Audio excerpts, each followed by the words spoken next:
Good morning all of you. Today we are going to start our chapter 10 respiration in organisms. इसमें हम अपना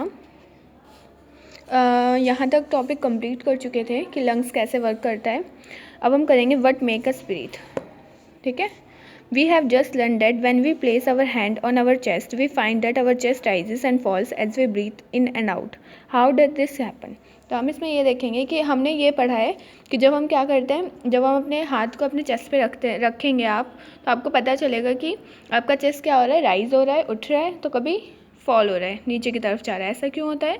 क्योंकि हम air breathe करते हैं तो क्या होता है, राइज होता है, और जब हम ब्रीथ आउट करते हैं तो जो हमारा चेस्ट है वो फॉल्स करता है. मतलब क्योंकि लंग्स सिकुड़ जाते हैं इसलिए चेस्ट नीचे हो जाता है, दब जाता है.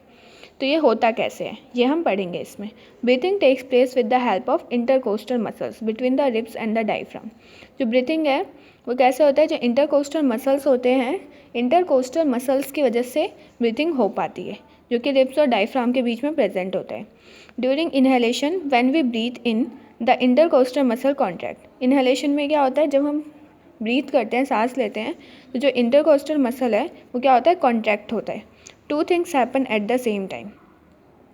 इंटरकोस्टल मसल्स कॉन्ट्रैक्ट होते हैं जब हम इनहेल करते हैं एयर को. तो देखो उसमें दो चीज़ें होती हैं सेम टाइम पे, एक ही समय पर.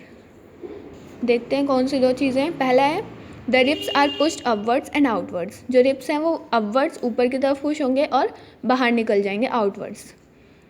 Be the diaphragm contracts and moves downwards. जो डायफ्राम है वो कॉन्ट्रैक्ट होकर क्या करता है, मूव करता है नीचे की तरफ.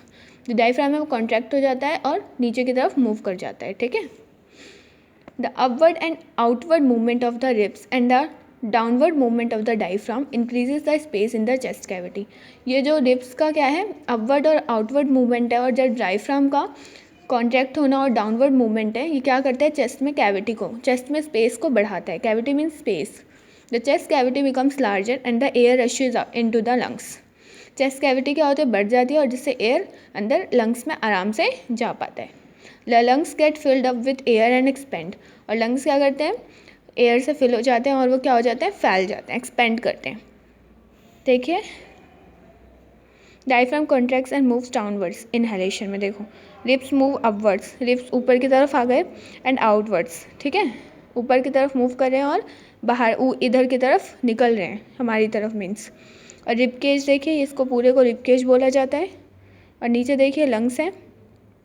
डायफ्राम देखो कॉन्ट्रैक्ट हो रहा है and moves downward. Diaphragm contract हुआ और नीचे की तरफ आएगा. ये देखिए डायफ्राम ऊपर गया कॉन्ट्रैक्ट होने, फिर नीचे डाउनवर्ड्स आ जाएगा. ठीक है, ये इनहेलेशन में होता है. नेक्स्ट है हमारा एक्सहेलेशन.